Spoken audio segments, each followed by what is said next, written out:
Almusal. Ito ang aming almusal, guys. May dalawang maruyang saging. 15 pesos ang isa. Ayan. Ito ay 15 pesos ang isa.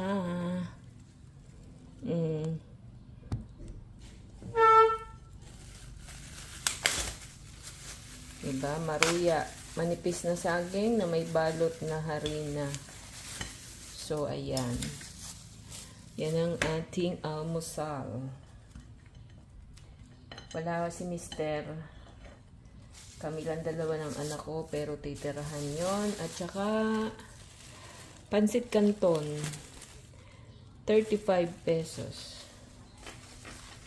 At 25 pala to. Ito naman ang palabok. Anto kay Anakis to. Favorite niya ang palabok. May itlog. Ito ay 35. Ito ay 25. Ano to? Yung canton. Tapos merong kalamay. Biko ito sa amin sa Batangas, Biko. Dito sa Bataan, kalamay munggo. Ayan, biko siya na mayroong munggo. Tapos may latik sa ibabaw. Ayan. So, yan ang aming almusal. Pero yan ay maghahapon ng kakainin kasi marami. Kasama na dyan ang merienda. Ayan. So, ito ang canton. Tuwing umaga, merong nagtitinda dito sa amin yan.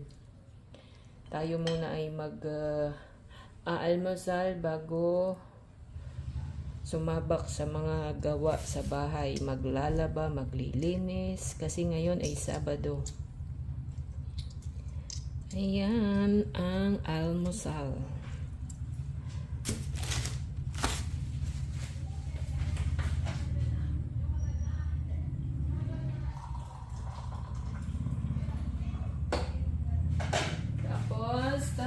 Tapos, meron tayong kape. Black coffee, walang asukal. Ano to? Barakong kape. Hindi siya, hindi siya instant coffee. Yung powder, talagang brewed coffee. Almusal muna tayo, guys. Ayan. Tapos ito, 50 pesos ang isa nito. 50 pesos. So, sa almusal pa lang, pera na. Pag wala kang pera, paano ka na? Ayan, almusal pa lang yan. Wala pang ulam.